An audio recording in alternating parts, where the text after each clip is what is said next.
காங்கிரஸ் இனி பார்வையாளர்கள் மாடத்தில்தான் அமரும், தெரிவித்துவிட்ட பிரதமர். வரும் மக்களவைத் தேர்தலில் பாஜக 370 தொகுதிகளில் வெற்றி பெற்று மத்தியில் மீண்டும் ஆட்சியமைக்கும் என்று பிரதமர் நரேந்திர மோடி உறுதிபட தெரிவித்துள்ளார். நாடாளுமன்றத்தில் காங்கிரஸ் கட்சியை கடுமையாக விளாசிய பிரதமர் இனி அக்கட்சிக்கு பார்வையாளர் மாடத்தில்தான் இடம் என பேசி தெரிவித்துவிட்டார். जो पार्टी परिवार चलाता है, जो पार्टी परिवार के लोगों को प्राथमिकता देती है, जो पार्टी के सारे निर्णय परिवार के लोग ही करते हैं, वो परिवारवाद है। न राजनाथ जी की कोई पॉलिटिकल पार्टी है, न अमित शाह की कोई पॉलिटिकल पार्टी है। और इसलिए जहां एक परिवार को पार्टियां लिखी जाती हैं, वो लोकतंत्र में उचित नहीं है। लोकतंत्र में पार्टी अनेक एक परिवार के 10 लोग राजनीति में आए, कुछ बुरा नहीं है। हम तो चाहते हैं नौजवान लोग आए।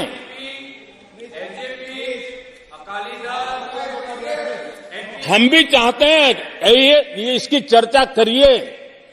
हमारे साथ, आपके साथ मेरा विषय नहीं है। देश के लोकतंत्र के लिए परिवारवादी राजनीति, पारिवारिक पार्टियों की राजनीति, ये हम सबकी चिंता का विषय होना चाहिए। और इसलिए मैं किसी परिवार के 2 लोग अगर प्रगति करते हैं, उसको तो मैं स्वागत करूंगा। 10 लोग प्रगति करें, मैं स्वागत करूंगा। देश में जितनी नई पीढ़ी अच्छे लोग आए, स्वागत योग्य है। सवाल यह है कि परिवार ही पार्टियां चलाती है। पक्का है कि ये अध्यक्ष नहीं होगा तो उसका बेटा होगा, ये नहीं होगा तो उसका बेटा होगा। ये लोकतंत्र का खतरा है। और इसलिए अच्छा हुआ दादा, थैंक यू। ये विषय कभी बोलता नहीं था, आज बोल दिया मैंने। பிரதமரின் இந்த உரை நாடு முழுக்க அதிர்வலைகளை ஏற்படுத்தியுள்ளது. ஜனவரி மாதம் 31ஆம் தேதி நாடாளுமன்ற பட்ஜெட் கூட்டத்தொடர் குடியரசுத் தலைவர் திரௌபதி முர்மு உரையுடன் தொடங்கியது. இதனைத் தொடர்ந்து பிப்ரவரி 1ஆம் தேதி மத்திய நிதியமைச்சர் நிர்மலா சீதாராமன் இடைக்கால பட்ஜெட்டை தாக்கல் செய்தார்.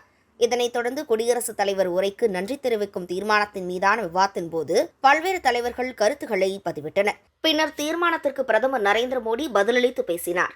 அப்போது இந்திய நாட்டிலிருந்து ஊழலை அறவே ஒழிப்பதே தனது வேலை என பிரதமர் மோடி சூளுரைத்தார். நாட்டு மக்களின் மனோநிலையை தம்மால் உணர முடிவதாகவும், வரும் தேர்தலில் தேசிய ஜனநாயக கூட்டணி 400 தொகுதிகளுக்கு மேல் வெற்றி பெறும் என்றும், அதில் பாஜக 370 இடங்களை பெற்று அறுதி பெரும்பான்மையுடன் மீண்டும் ஆட்சி அமைக்கும் என்றும் பிரதமர் குறிப்பிட்டார். பாஜக 3வது முறையாக ஆட்சி அமைத்தால் 1000 ஆண்டுகளுக்கான திட்டங்களுக்கு அடித்தளமிடும் என்றும் கூறினார்.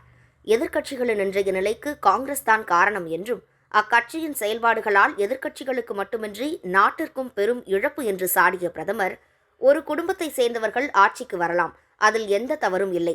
ஆனால் ஒரே குடும்பம் கட்சி நடத்துவதுதான் குடும்ப அரசியல் என குறிப்பிட்டார். ஒரு முகத்தை முன்னிலைப்படுத்த மீண்டும் மீண்டும் முயல்வதுதான் காங்கிரஸை இழுத்து மூடும் நிலையை ஏற்படுத்தி உள்ளதாகவும் தெரிவித்தார். आदरणीय अध्यक्ष जी, एक कहावत है हमारे उत्तर प्रदेश में, खास एक कहावत कही जाती है, 9 दिन चले 2.5 कोस।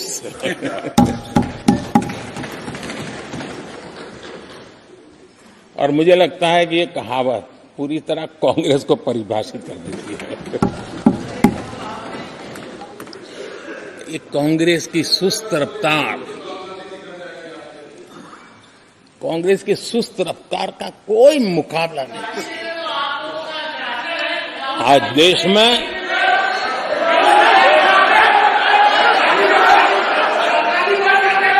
आज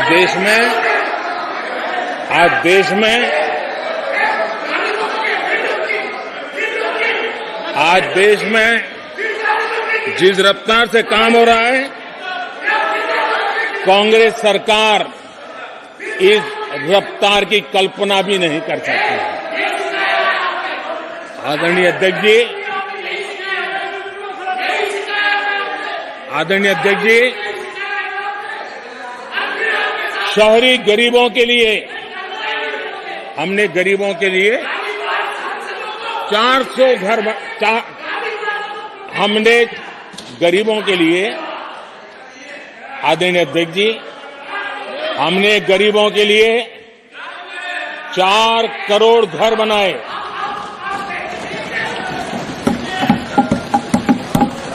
और शहरी गरीबों के लिए 80 लाख पक्के मकान शहरी गरीबों के लिए बने।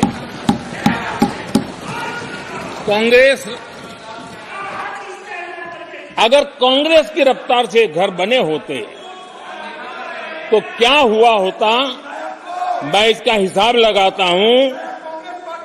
अगर कांग्रेस की जो रफ्तार थी उस प्रकार से चला होता तो 100 साल लगते, इतना काम करने में 100 साल लगते, 5 पीढ़ियां गुजर जाती। आदरणीय अध्यक्ष जी, 10 वर्ष में 40,000 किलोमीटर रेलवे ट्रैक का इलेक्ट्रिफिकेशन हुआ। ஒரு சிலருக்கு முக்கியத்துவம் கொடுக்க வேண்டும் என்பதற்காக இளைஞர்களுக்கான வாய்ப்பை மறுக்கிறார்கள். நாங்கள் பேசுவது சோதனைகளை அல்ல, இந்த நாடு செய்த சாதனைகளை தான் பேசுகிறோம். உலகின் 3வது பெரிய பொருளாதார நாடாக இந்தியா மாறும் என்றும், அமெரிக்கா சீனாவிற்கு பிறகு இந்தியா இருக்கும் என்றும் உத்தரவாதம் அளித்தார். Vande Bharat, make in India, புதிய நாடாளுமன்ற கட்டடம் உள்ளிட்டவைகள் இந்த நாட்டின் சாதனைகள். இந்த சாதனைகளோடு மட்டுமல்லாமல் உலக நாடுகளின் நலனுக்காகவும் இந்தியா பாடுபடுகிறது என்றும், இதை G20 மாநாட்டில் உலகத் தலைவர்கள் புரிந்து கொண்டனர் என்றும், மத்திய பாஜக அரசு மிகப்பெரிய குறிக்கோளுடன் உழைத்து வருவதாகவும், எதிர்க்கட்சிகள் நாட்டை பிளவுபடுத்துவதை நிறுத்திக் கொள்ள வேண்டும் என்றும் பிரதமர் நரேந்திர மோடி கூறினார். மதத்தின் அடிப்படையில் எதிர்க்கட்சிகள் சமுதாயத்தை பிளவுபடுத்துவதாகவும், இதை அவர் உடனடியாக நிறுத்திக் கொள்ள வேண்டும் என்றும், இந்த நிலைக்கு காங்கிரஸ் கட்சியே காரணம் என்றும் சாடினார். I now wish to look forward and outline a vision for the future. Vision for the future. पूरे ब्रह्मांड के सबसे बड़े अर्थशास्त्री बोल रहे थे. I now wish to look forward and outline a vision for the future. आगे कहते हैं, I wonder how many have noted the fact that India's economy, in terms of the size of its GDP, is the 11th largest in the world. यानी 2014 में 11 number पहुंचने पर क्या गौरवगान होता था। आज 5 पर पहुंच गए और आपको क्या हो गया? क्या हो गया? आदरणीय अध्यक्ष जी, आदरणीय अध्यक्ष जी, आदरणीय अध्यक्ष जी, आदरणीय अध्यक्ष जी, आदरणीय अध्यक्ष जी, आदरणीय अध्यक्ष जी, मैं आगे पढ़ रहा हूं। गोगोई जी, थैंक यू, आपने अच्छा कहा। मैं आगे पढ़ रहा हूं, ध्यान से सुनिए साथियों, ध्यान से सुनिए।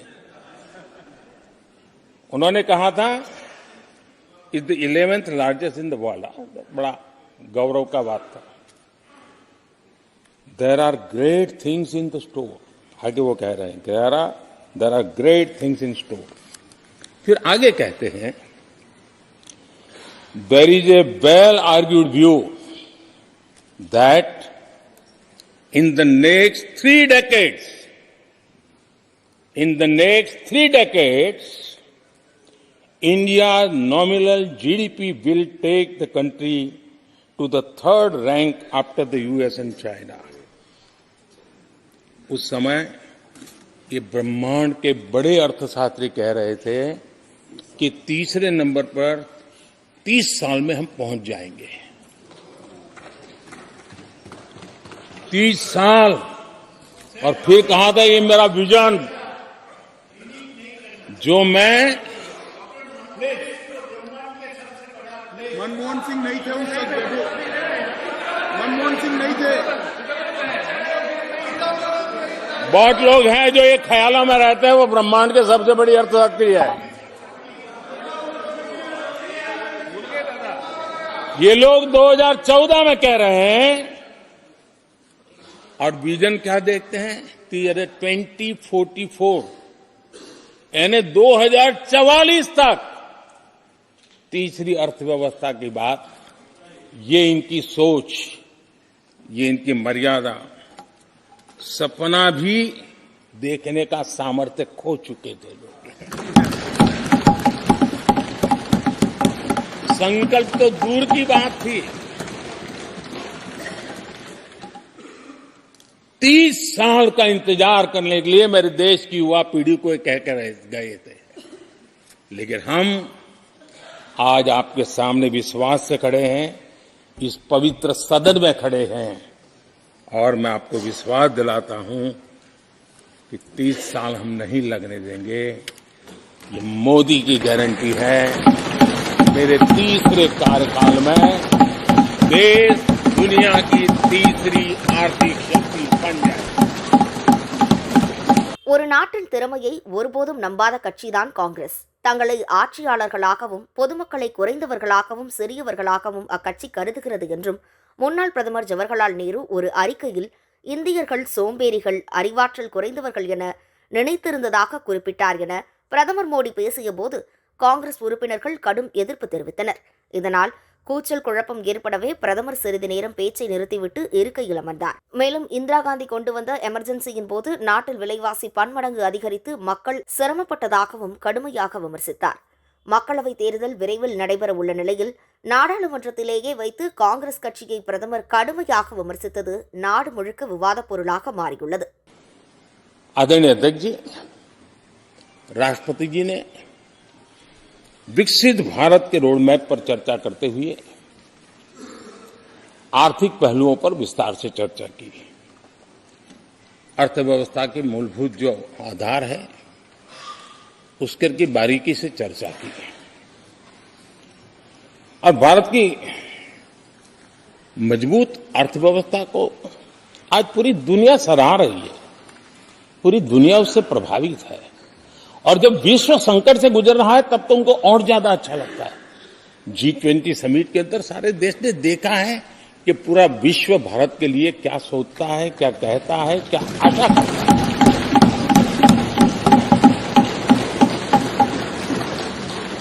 और इन सारे 10 साल के कार्यकाल के अनुभव के आधार पर आज की मजबूत अर्थव्यवस्था को देखते हुए जिस तेज गति से भारत विकास कर रहा है उसकी बारीकियों को जानते हुए मैं विश्वास से कहता हूं, और इसीलिए मैंने कहा है कि हमारे तीसरे टर्म में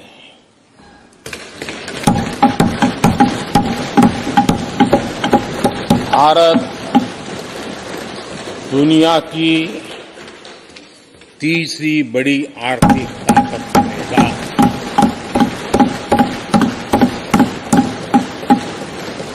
और ये मोदी की गारंटी है।